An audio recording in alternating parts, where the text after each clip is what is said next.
자, 오늘은 요한복음 4장과 5장을 함께 공부를 해 보도록 하겠습니다. 지난 시간에 우리 3장 마지막 부분을 다루지를 못했는데요.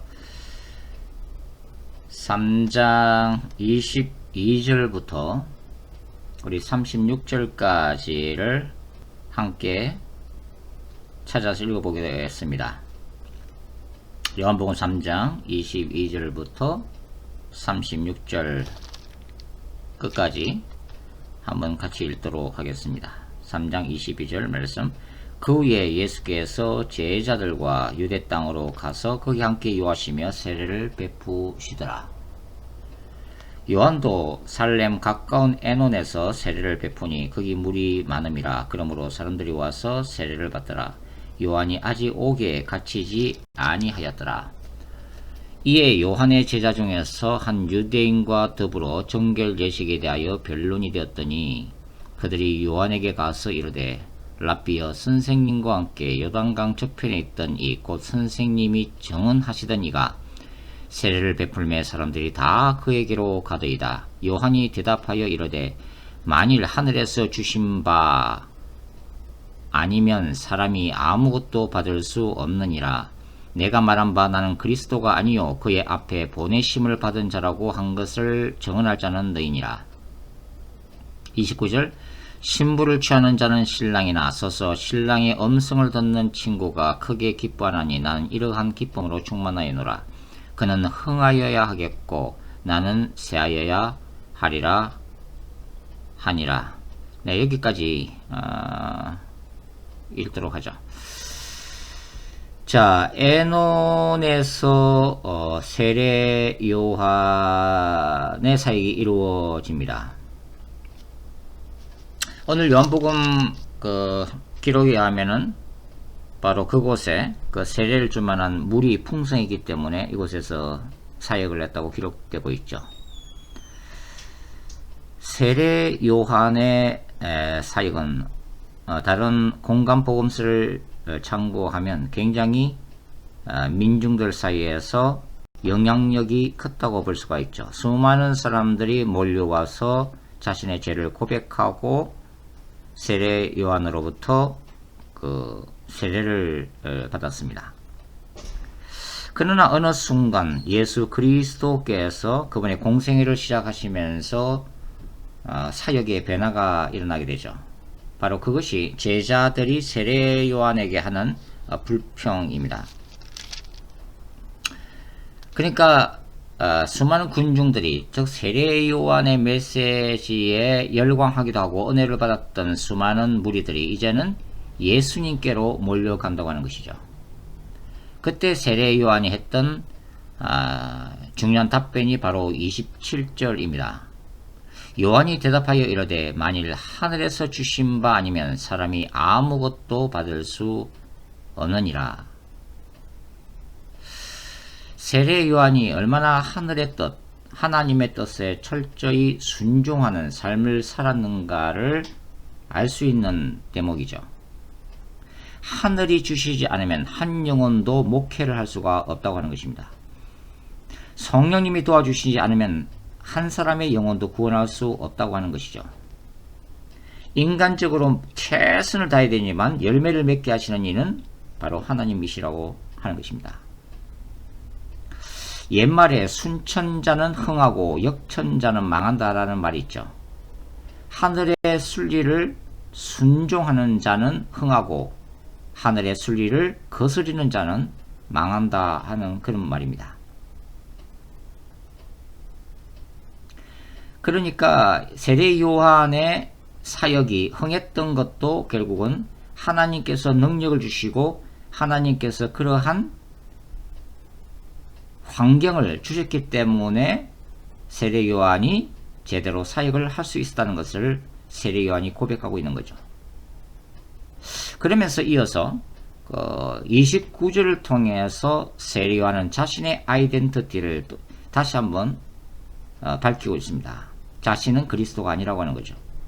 세례 요한 자신이 부름받은 사역은 바로 신부를 맞이하는 신랑을 보는 친구의 기쁨이라고 하는 것입니다.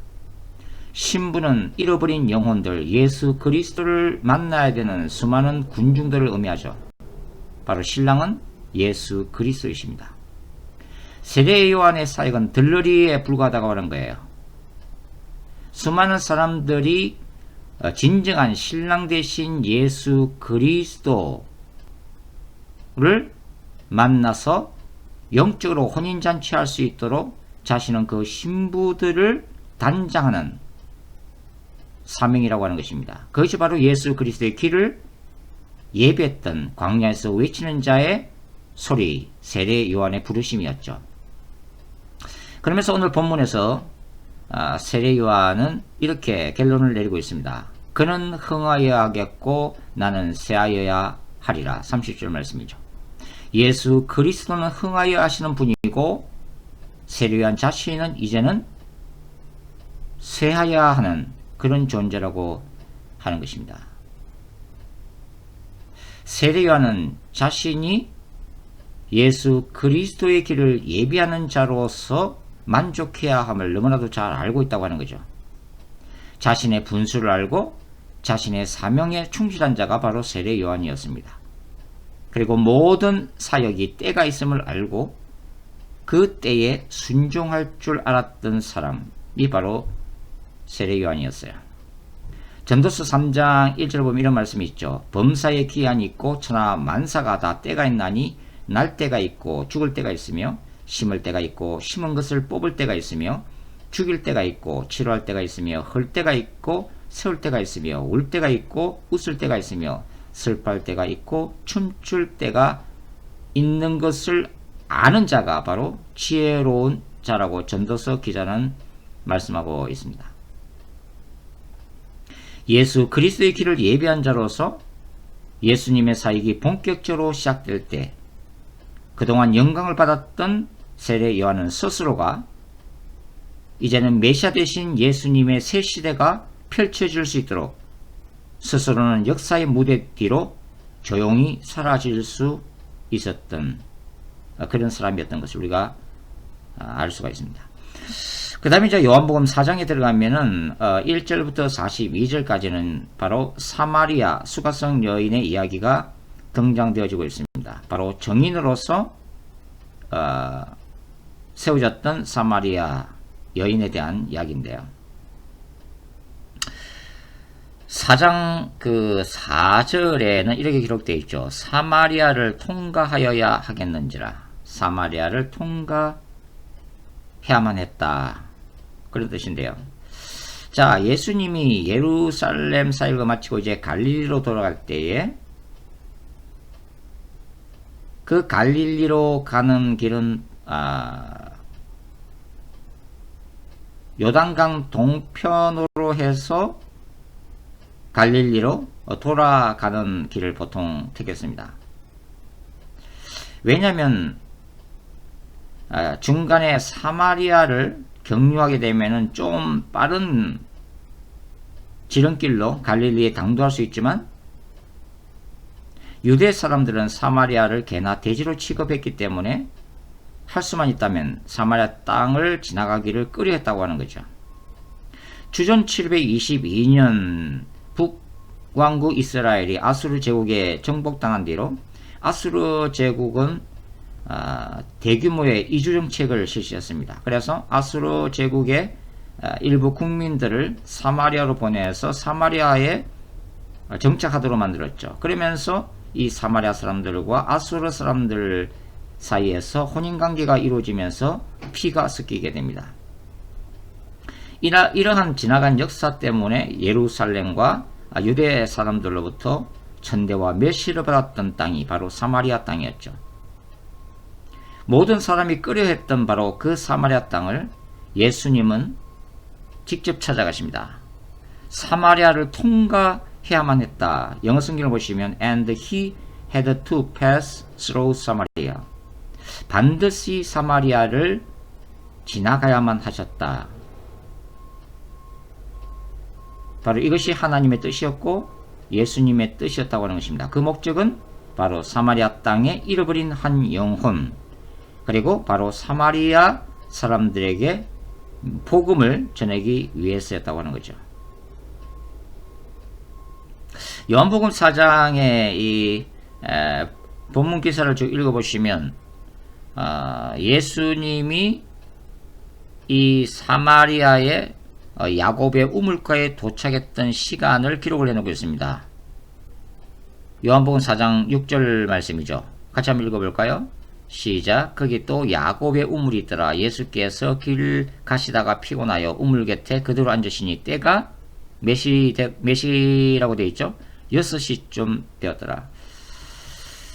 전통적으로 많은 설교자들은 그리고 일부 주석가들은 바로 이 6시를 유대인의 시각으로 생각했습니다. 그래서 우리의 시간으로 하려면 이 유대 시간에다가 6시간을 더하면 되니까 낮 12시가 되는 것이죠.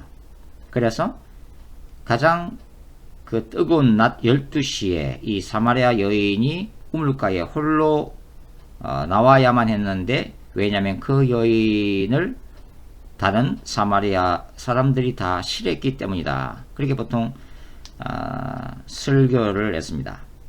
그러나 최근에 이제 연구 동향에 의하면 바로 이 6절에 나와 있는 6시는 로마식 시간으로 이해해야 한다는 것입니다.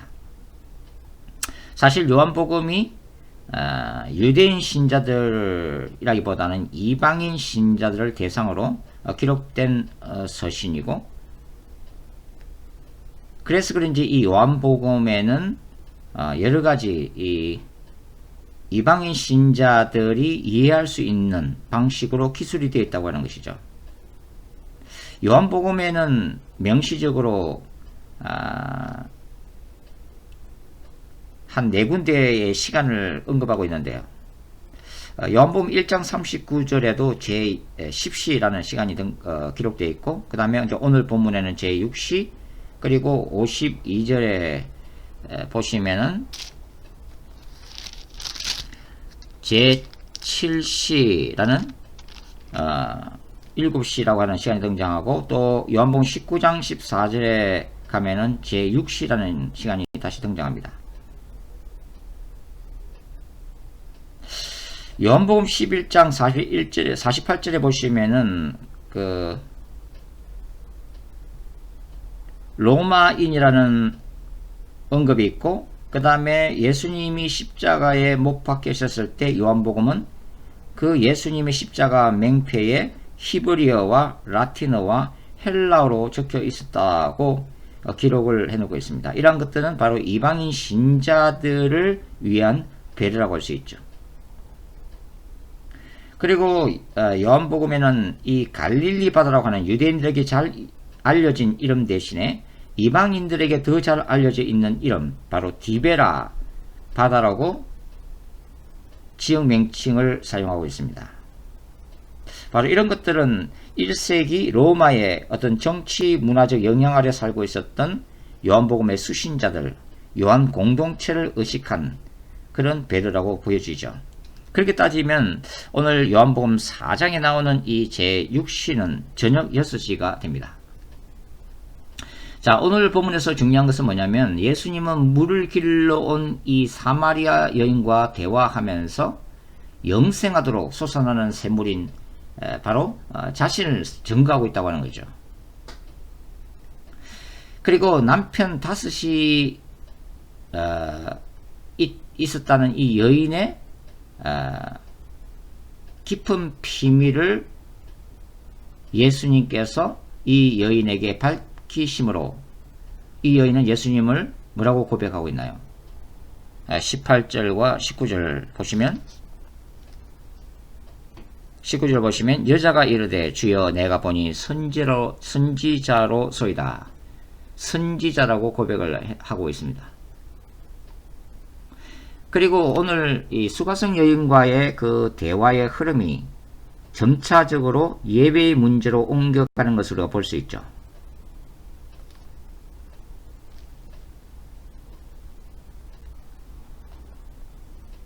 (20절부터)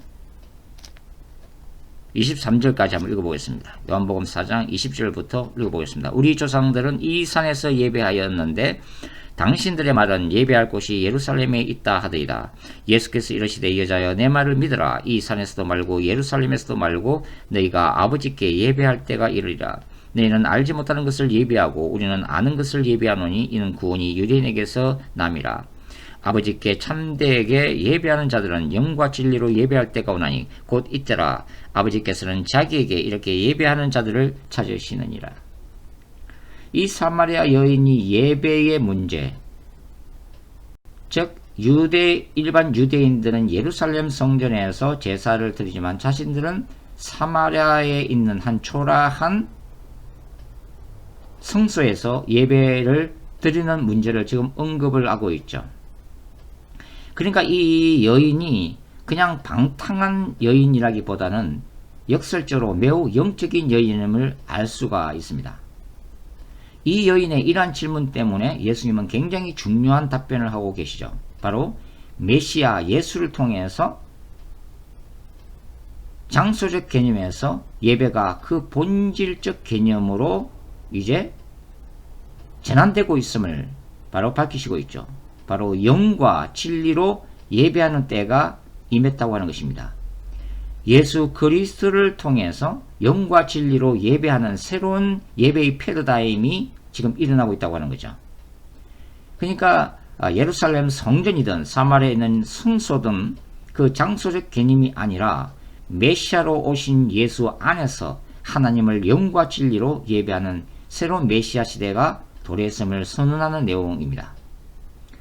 그리고 이 여인은 예수님과 대화하면서 예수 그리스도의 증인으로 놀랍게 변화되고 있죠. 28절과 29절을 같이 읽어보겠습니다.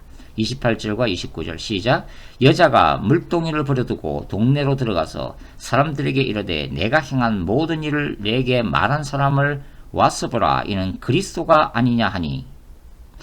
자, 이 여인이 우물가로 나왔던 목적이 뭡니까? 바로 물을 길러로 나왔죠. 그러나 이 여인이 예수 그리스도를 만나는 순간 그 만남의 감격이 얼마나 놀라웠는지 물동이도 버려두고 동네로 뛰어들어가서 사마리아 사람들에게 메시아를 만났음을 지금 말하고 있는 거죠. 와서 보라. 이는 그리스도가 아니냐. 와서 봐라. Come and see. 여러분 이 구절은 요한복음 1장에서 바로 나다나엘을 빌립이 전도할 때 썼던 말입니다. 와서 보라. 이제는 빌립이 썼던 말을 이제는 사마리아 여인이 쓰고 있는 거죠. 전도자로 세워졌다는 것을 말하고 있는 거죠. 이 여인은 이제 사마리아 사람들을 예수 그리스도께로 메시아 대신 예수께로 인도를 하고 있다고 하는 거죠. 자, 오늘 본문을 볼 때 우리가 한 가지 기억을 해야 될 부분이 뭐냐면 바로 사마리아 여인과 제자들이 서로 대조되고 있다고 하는 것입니다. 원래 이 제자들은 이제 본격적인 제자 사역을, 전도 사역을 시작한 시점에 있었죠. 바로 요한복음 4장 1절이 그것을 얘기하고 있는데요. 자, 4장 1절과 2절을 읽어보겠습니다. 예수께서 제자를 삼고 세례를 베푸시는 것이 요한보다 많다는 말을 바리새인들이 들은 줄을 주께서 아신지라. 예수께서 친히 세례를 베푸신 것이 아니요 제자들이 베푼 것이라. 자, 수많은 군중들이 예수님께로 나오면서 이제 세례를 베푸는 그 사역을 제자들이 떠맡아서 하고 있습니다. 그랬던 제자들이 이 사마리아 땅에 들어왔을 때 그 사마리아 사람들에게 전도를 하고 세례를 베풀 생각을 못하죠. 제자들은 먹거리를 구하러 사마리아 읍내로 들어가는 모습만 기록이 되어지고 있습니다. 그것은 인종적, 지역적 차별의식을 극복하지 못한 제자들의 그 딜레마, 한계, 제자들의 선교의식을 지금 반영하고 있는 거죠.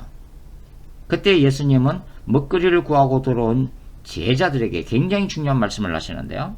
자, 34절과 35절 말씀을 보겠습니다. 34절과 35절 같이 읽습니다. 시작. 예수께서 이르시되 나의 양식은 나를 보내신 이의 뜻을 행하며 그의 일을 온전히 이루는 이것이니라. 너희는 넉 달이 지나야 추수할 때가 이르겠다 하지 아니하느냐. 그러나 나는 너에게 이르노니 너의 눈을 들어 밭을 보라. 휘어져 추수하게 되었도다. 당시 사마리아의 들판은 이제 4달이 되면은 추수할 시기가 이르게 된다고 하는 거죠. 근데 예수님은 그 사마리아의 그 들판을 바라보시면서 영적인 눈으로 영적인 추수 현장을 보고 계십니다. 예수님은 너의 눈을 들어 밭을 보라. 휘어져 추수하게 되었도다라고 말씀하시죠. 예수님의 눈에는 추수되어야 할 그 수많은 곡식들이 바로 사마리아의 잃어버린 영혼들로 보인 것입니다. 제자들이 바라보는 육적인 눈과 그리스도께서 바라보시는 영적인 눈의 차이점을 지금 얘기하고 계시는 것이죠. 예수님이 수가성의 한 여인을 만나서 메시아 대신 자신을 증거하시고 또 사마리아 여인을 통해서 수많은 사마리아 사람들이 말씀을 들으러 예수 그리스도께로 나오는 바로 추수, 영혼 추수의 현장, 그것을 지금 예수님은 보고 계신다고 하는 것입니다. 그리고 예수께서 이 말씀에 씨를 뿌렸던 사마리아 땅은 우리가 나중에 사도행전을 읽어보시면 사도행전 8장에 초대교회가 박해를 받고 산산이 흩어질 때에 누가 오게 되는 거예요? 바로 전도자 집사 빌립이 와서 성령의 능력으로 사역하게 됩니다. 그리고 사마리아 전체에 부흥의 불이 붙는 놀라운 일이 생기는 거죠. 예수님이 사마리아 땅을 한 영혼, 수가성 여인의 한 영혼을 보고 찾아오셨고 사마리아 사람들에게 복음의 씨를 뿌렸고 훗날 빌립이 와서 이 사마리아 땅에 영적 부흥의 역사라고 하는 풍성한 열매를 거두게 된 것입니다. 자, 그 다음 본문을 함께 공부를 해보도록 하죠. 바로 왕의 신하의 아들 치유 사건인데요. 두 번째 표적이 되겠습니다. 43절부터 54절 말씀까지죠. 43절부터 54절 말씀 같이 한번 읽어보겠습니다.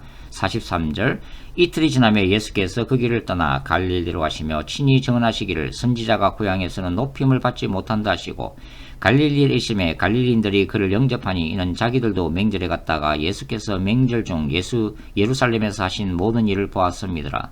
예수께서 다시 갈릴리 가나에 이르시니 전에 물로 포도주를 만드신 곳이라 왕의 신하가 있어 그의 아들이 가버나움에서 병들었더니 그가 예수께서 유대로부터 갈릴리로 오셨다는 것을 듣고 가서 청하여 내려오셔서 내 아들의 병을 고쳐주소서 하니 그가 거의 죽게 되었음이라.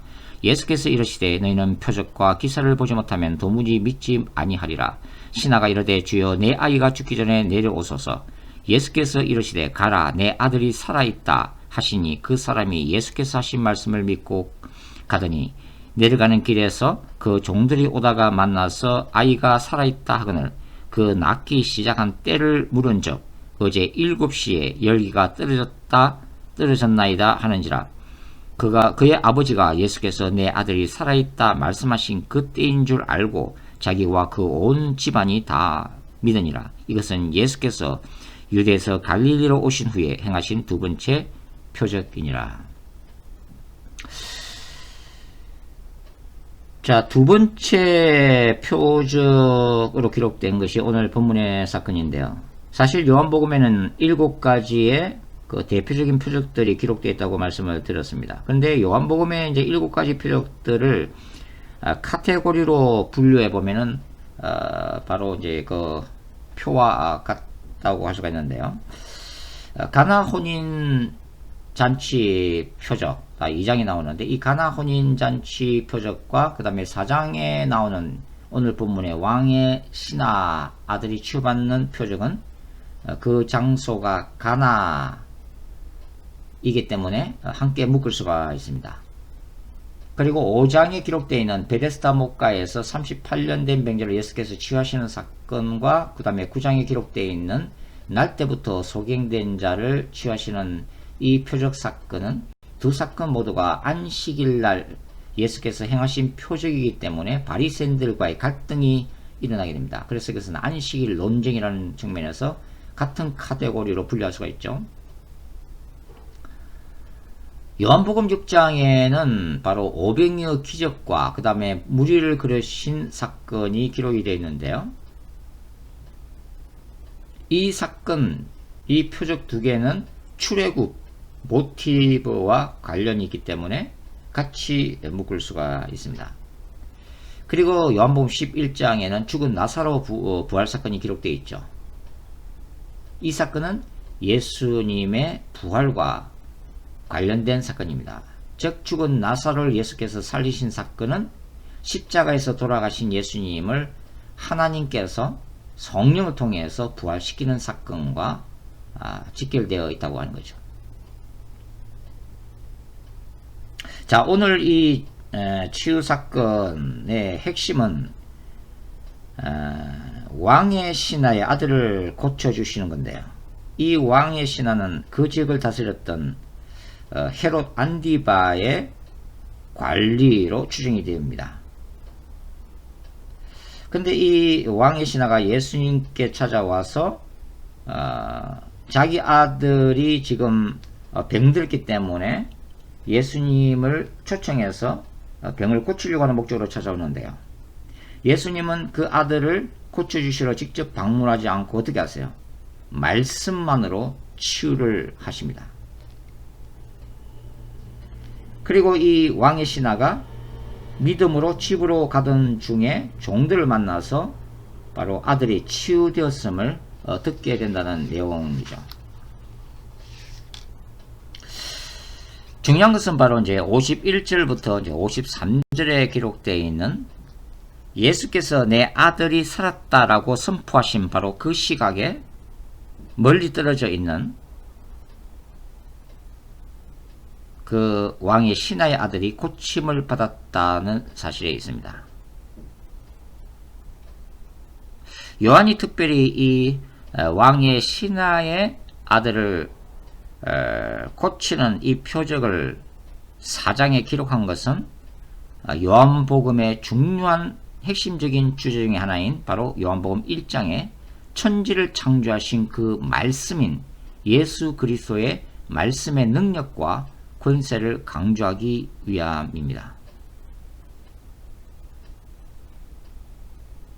여러분, 말씀에는 굉장히 능력이 있습니다. 우리가 이 기록된 이 말씀, 이 로고스의 말씀을 우리가 우리의 입술로 말씀을 붙들고 선포할 때 그 말씀은 레마가 되는 거죠. 즉 기록된 하나님의 말씀이 살아있는 말씀의 능력으로 다시 살아난다고 하는 것입니다. 그래서 말씀을 붙들고 기도하는 것이 참 중요하고 이 말씀을 선포하는 것이 그렇게 중요하다고 하는 것이죠. 자, 그 다음에는 이제 베데스다 목가의 치유 사건을 한번 살펴보도록 하죠. 5장 1절부터 18절 말씀까지만 한번 보도록 하겠습니다. 요한복음 5장 1절부터 18절 말씀 내용을 파악할 겸 같이 한번 읽어보도록 하겠습니다. 5장 1절부터 같이 읽겠습니다. 그 후에 유대인의 명절이 되어 예수께서 예루살렘에 올라가시니라. 예루살렘에 있는 양문 곁에 히브리 말로 베데스다라 하는 못이 있는데 거기에 행각 5이 있고 그 안에 많은 병자, 맹인, 다리 저는 사람, 혈기 마른 자들이 누워 물의 움직임을 기다리니 이는 천사가 가끔 못에 내려와 물을 움직이게 하는데 움직인 후에 먼저 들어가는 자는 어떤 병에 걸렸든지 낫게 되미르라. 거기 38해 된 병자가 있더라. 예수께서 그 누운 것을 보시고 병이 벌써 오래된 줄 아시고 이르시되 네가 낫고자 하느냐. 병자가 대답하되 주여 물이 동할 때에 나를 못에 넣어주는 사람이 없어 내가 가는 동안에 다른 사람이 먼저 내려가나이다. 예수께서 이르시되 일어나 내 자리를 들고 걸어가라 하시니 그 사람이 곧 나아서 자리를 들고 걸어가니라. 이날은 안식일이니 유대인들이 병난 사람에게 이르되 안식일인데 네가 자리를 들고 가는 것이 옳지 아니하니라. 대답하되 나를 낫게 한 그가 자리를 들고 걸어가라 하더라 하니 그들이 묻되 너에게 자리를 들고 걸어가라 한 사람이 누구냐 하되 고침을 받은 사람은 그가 누구인지를 알지 못하니 이는 거기 사람이 많으므로 예수께서 이미 피하셨음이라. 그 후에 예수께서 성전에서 그 사람을 만나 이르시되 보라 내가 나았으니 그 더 심한 것이 생기지 않게 다시는 죄를 범하지 말라 하시니 그 사람이 유대인들에게 가서 자기를 고친 이는 예수라 하니라. 그러므로 안식일에 이러한 일을 행하신다여 유대인들이 예수를 박해하게 된지라. 예수께서 그들에게 이르시되 내 아버지께서 이제까지 일하시니 나도 일한다 하시매 유대인들이 이로 말미암아 더욱 예수를 죽이고자 하니 이는 안식일을 범할 뿐만 아니라 하나님을 자기의 친아버지라 하여 자기를 하나님과 동등으로 삼으심이러라. 자, 예수님이 베데스다 목가를 방문하시죠. 근데 이 베데스다 목가는 전성의 천사가 내려와서 활동할 때 가장 먼저 뛰어드는 사람이 고침을 받는다는 그런 전승이 내려오고 있었기 때문에 수많은 병자들이 몰려와 있었다 하는 것을 우리가 알 수가 있습니다. 요한은 5장 1절에서 단순히 유대인의 명절로만 기록을 하고 있습니다. 그래서 이날이 6월절인지 7절인지 초막절인지 정확한 절기는 알 수가 없습니다. 요한은 양문 곁에 베데스다라는 연못이 있었음을 언급하고 있는데요. 베데스다는 아람어 베티스다를 음력한 것입니다. 그래서 이 뜻이 자비의 집이다 하는 의미를 가지고 있죠.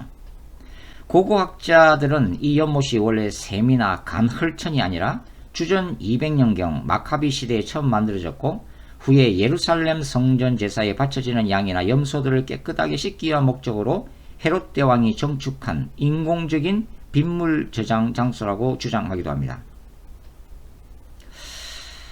제가 설명드렸듯이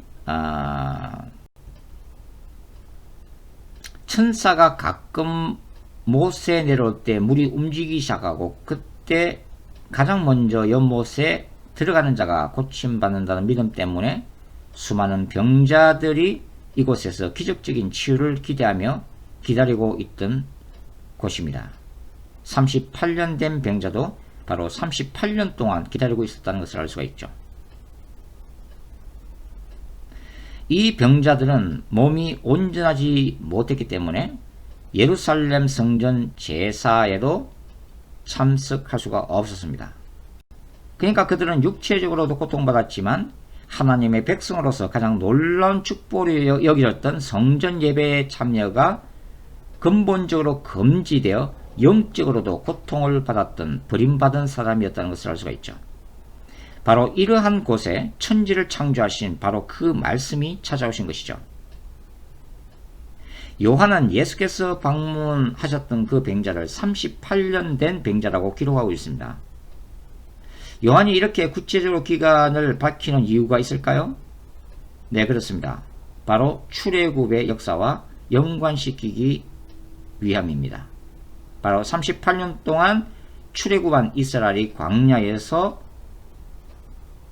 머물렀기 때문이죠. 이 뒤따르는 요한복음 6장에서도 500여의 기적사건을 모세를 통해 하나님이 광야에 이스라엘에게 내리신 만나와 연결시키고 있고 예수께서 일시적인 만나와는 달리 영원한 생명의 떡이심을 요한은 강조를 하고 있습니다. 그러니까 요한은 이 38년 된 병자가 당한 수많은 고통과 환란의 세월을 38년 동안 광야를 유리하고 방황하면서 고통을 경험했던 이스라엘의 역사에다가 비유를 하고 있는 거죠. 근데 본문에서 놀라운 것은 뭐냐면 예수께서 이 병자에게 네가 낫고자 하느냐라고 질문하셨을 때 이 병자가 어떻게 답변하고 있어요? 이렇게 답변하고 있죠. 주여 물이 동할 때에 나를 못에 넣어줄 사람이 없어 내가 가는 동안에 다른 사람이 먼저 내려가나이다. 이 말은 이 38년 된 병자가 자기가 속한 부조리한 사회를 향해서 부르짖는 하소연이자 고발이라고 볼 수가 있죠. 바로 절규의 외침입니다. 사실 이 38년 된 병자의 이 부르짖음에 담긴 연못, 베데스다 연못의 실체야말로 자비의 집으로 알려진 베데스다 사이에서 일어나고 있었던 비극적인 실상인 것이죠. 즉, 이 자비의 집에서는 인간 사이에서 어떤 자비도 일어나지 않았음을 얘기해주고 있습니다. 어느 누구도 다른 사람을 도와주는 일이 일어나지 않았죠. 오직 자기 자신만이 고침받기 위해서 몸부림쳤던 이 베데스다 목가의 실상을 말해주고 있는 거죠. 특별히 안식일에는 다른 사람을 향한 어떠한 자비 행위도 금지되어 있었습니다. 베데스다 목가 이름의 의미가 자비의 집이었지만 어떠한 자비도 일어나지 않았다는 점에서 기가 막힌 아이러니가 아닐 수가 없죠. 자, 한번 상상을 해보시기 바랍니다. 자, 베데스다 목가에서의 배치도를 한번 보도록 하죠.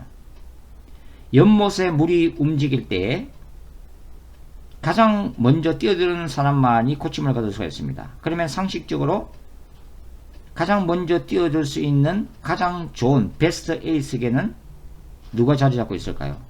환자들 중에서도 가장 힘이 있고 건강 상태가 비교적 양환자들이 자리 잡고 있겠죠.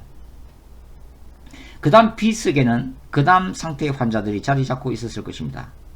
그러니까 오늘 본문의 병자와 같이 중증 환자들, 다른 사람의 도움이 없이는 도무지 움직일 수 없었던 그런 환자들은 연못에서 가장 멀리 떨어진 C석에 자리 잡고 있었음을 우리가 짐작할 수가 있습니다. 이 연못을 지배하고 있는 생존원리는 힘과 능력의 논리였습니다. 그리고 사람들을 움직이는 이데올로기는 철저한 이기주의와 자기 중심성이었다고 할 수가 있죠.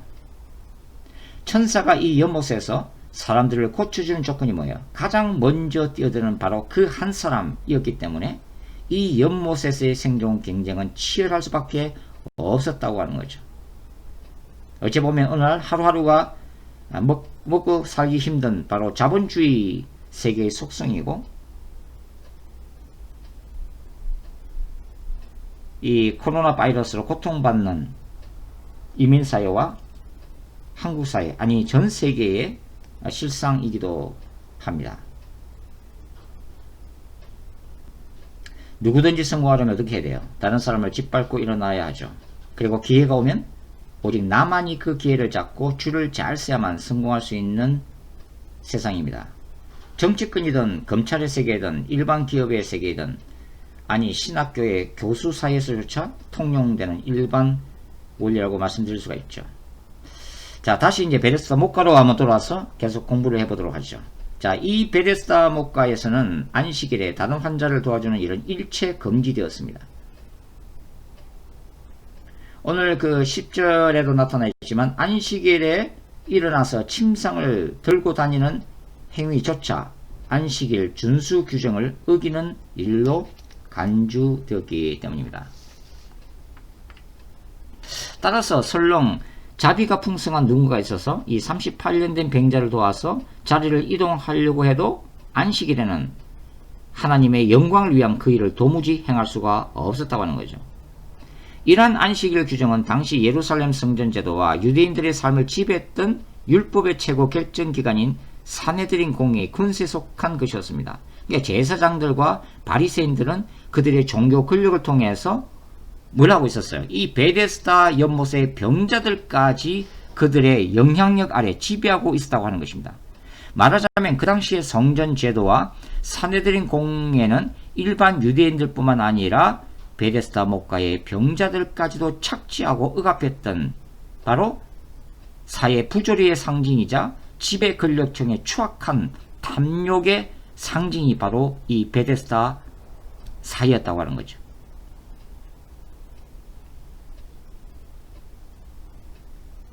예전에 한국에서 상영되었던 영화 중에 내부자들이라고 하는 영화가 있었죠. 자, 이 영화는 정치계와 검찰 세계의 그 부조리한 현실과 비정함을 그대로 보여주고 있습니다. 어떤 사회이든지 금수저들은 그들만의 카르텔을 구성하죠. 그리고 자신들의 정치적 권력과 경제 이익을 위해서 서로 협조함으로써 공존합니다. 그리고 그들은 세상을 화려하게 지배를 하죠. 그들의 지배를 받는 어두운 지하 세계에는 흑수저로라고 불리우는 평범한 시민들과 힘이 없는 사람들이 존재합니다. 이런 세상에서는 결코 흑수저들이 인간 대접을 받을 수가 없죠. 그런 세상에서 흑수저들이 뭔가 자리를 차지하기 위해서는 어떤 식으로든 금수저 밑에서 기생해야만 합니다. 바로 봉준호 감독의 영화 기생충이 그런 세상을 적나라하게 보여주고 있죠. 이 영화를 보신 분들은 알겠지만 사회적 금수저에 해당하는 박 사장 내에 기생하는 두 가정이 등장하죠.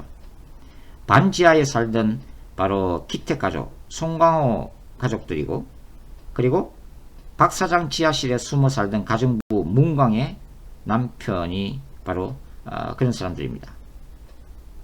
슬픈 현실은 금수저 가정에 기생하는 흙수저 가정들끼리 서로 협조하고 도우며 사는 것이 아니라 서로가 살아남기 위해서 자기들끼리 죽이고 죽는 치열한 전쟁이 일어나고 있다는 사실입니다.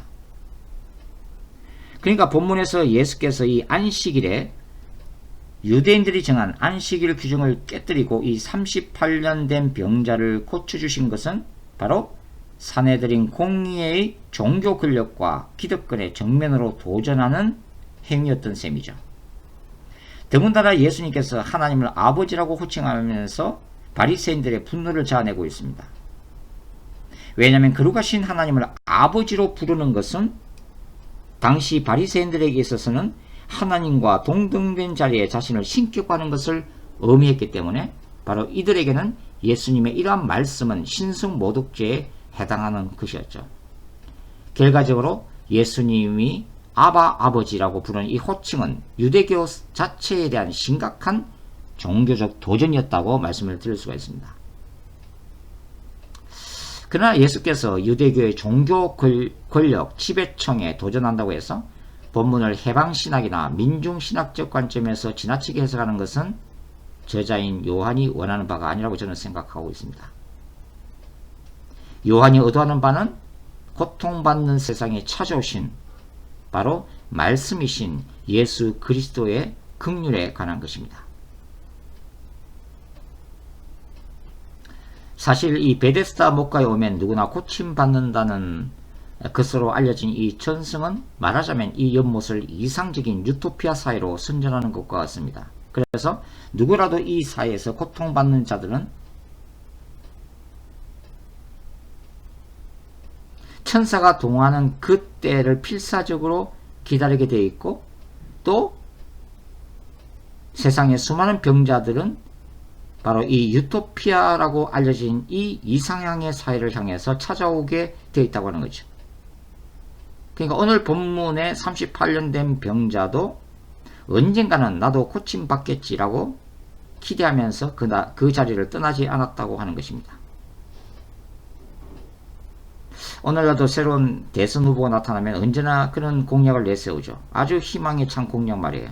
마치 이 땅의 이상적인 유토피아를 자신이 건설할 것처럼 떠들고 있습니다. 그러나 그 결과는 언제나 실망뿐이죠. 죄악된 이 땅에서 유토피아 사회는 불가능합니다. 어떠한 과학기술도 제4차 산업혁명이 가져오는 그 인공지능의 눈부신 발전도 어떠한 사상이나 이데올로기도 결코 인간의 눈에 맺힌 눈물을 닦아줄 수는 없습니다. 하나님의 나라의 능력은 오직 예수 그리스도 안에 있고, 오직 예수 그리스도만이 모든 인간의 궁극적인 치유자이자 인류의 희망인 것입니다. 오늘 본문에서 이 38년의 병자는 적어도 본문을 통해서 알 수 있는 바와 같이 하나님의 자비를 구한 적도 없고 간절히 예수께 고쳐줄 것을 요청한 것도 아닙니다. 예수께서 의도적으로 베데스다 목가를 먼저 찾아가셨고 가장 고통받는 자 중에 하나인 이 38년 된 병자를 그분의 자비로 치유해 주신 것이죠. 주님이 이 병자에게 원하신 것은 뭐예요? 바로 14절에 나와 있는 더 이상 죄를 짓지 말라라고 하는 것이죠. 요한이 강조하는 것은 뭐냐면 사회 구원 이전에 먼저 개인적인 구원입니다. 개인적인 구원 없이 사회 구원은 무의미한 것이기 때문이죠. 요한의 강조점 중에 하나는 하나님과 인간과의 올바른 관계 형성이라고 말씀드릴 수가 있는데요. 하나님과 인간을 갈라놓는 유일한 장벽은 인간의 사회적 신분이나 돈의 유무가 아니고 성별의 차이도 아니고 능력이 있고 없고의 차이도 아닙니다. 바로 죄의 문제라고 하는 거예요. 요한복음 안에서 강조되는 것은 바로 아버지 하나님과 아들 예수와의 친밀함입니다. 요한복음 17장 이것을 아주 구체적으로 기록을 해놓고 있죠. 예수님도 제 아들에게 뭐라고 말씀하셨어요? 요한복음 15장에서 포도나무와 가지 비유를 말씀하시면서 포도나무 대신 그리스도께 붙어있는 가지를 말씀하셨죠. 자, 우리가 오늘 본문을 공부를 하면서 한 가지 신학적 질문을 해야만 합니다. 왜 예수께서 베데스다 목가를 찾아가셨을 때 그 자리에 있던 수천 명의 그 수많은 병자들을 다 고쳐주시지 않고 단 한 명, 이 38년 된 병자만 고쳐주셨는가 라는 질문이죠. 다른 복음서에 따르면 예수님은 가시는 곳마다 만나는 모든 병자들을 다 불쌍히 여기시고 고쳐주셨기 때문입니다. 요한은 그 이유를 바로 이제 19절, 오늘 요한복음 5장 19절과 20절에서 설명하고 있죠. 그러므로 예수께서 그들에게 이르시되 내가 진실로 진실로 너에게 이르노니 아들이 아버지께서 하시는 일을 보지 않고는 아무것도 스스로 할 수 없나니 아버지께서 행하시는 것을 아들도 그와 같이 행하느니라. 아버지께서 아들을 사랑하사 자기가 행하시는 것을 다 아들에게 보이시고 또 그보다 더 큰 일을 보이사 너희로 놀랍게 여기게 하시리라. 그러니까 예수님은 그분의 기도 가운데 하나님과 끊임없이 소통을 하셨다고 하는 거예요. 예수님은 그분의 하루 일정, 오늘 어디를 가고 무엇을 해야 되고 하는 스케줄을 모두 하나님께 물어보고 아버지께 위임을 하셨다고 하는 것입니다. 깊은 기도 가운데 주님의 말씀을 받고 아버지의 음성을 듣고 아버지가 그날 행하기를 원하시는 바로 그 일만을 순종하심으로 행하셨다고 하는 거예요. 그러니까 요한복음서에 기록된 7가지 표적들도 이러한 연장선상에서 해석이 가능합니다. 예수님은 하늘 아버지의 뜻을 따라 베데스다 목가를 이 연못을 방문하셨고 하나님 아버지 성부의 의도대로 단 한 사람 38년 된 병자만을 고치시고 그곳을 떠나십니다. 물론 우리는 모릅니다. 왜? 이 병자 한 사람만을 하나님이 고치기를 원하셨는지. 마찬가지로 이 땅에서 일어나는 모든 사건들의 원인과 결과도 우리는 이해하지 못하죠. 왜 어떤 사람은 고침을 받고 또 어떤 사람은 고침을 받지 못하는지 우리는 알지 못합니다. 왜 때로는 우리들에게 기가 막힌 기적이 일어나고 또 어떤 경우에는 하나님이 그대로 침묵하시는지. 그럼에도 불구하고 우리는 요한이 본문을 통해서 전하고자 하는 한 가지 사실만은 분명히 말할 수가 있습니다. 하나님은 오늘도 고통받는 자들의 그 신음소리를 들으시며 고통받는 그곳을 찾아오신다는 사실입니다. 주님은 치유하시며 고통받는 자들을 위로하시는 하나님이심을 우리는 믿습니다. 세상을 말씀으로 창조하신 그분이 세상을 또한 구원하시며 치유하시는 분이심을 오늘도 고백할 수 있죠. 자, 다음 시간에 우리 계속해서 요한복음을 공부를 해 나가도록 하겠습니다. 자, 힘들고 지치지만 고통받는 세상, 상처받는 세상을 찾아오시고 치유해 주시는 주님 안에서 한 주간 잘 보내시기를 바랍니다. 감사합니다.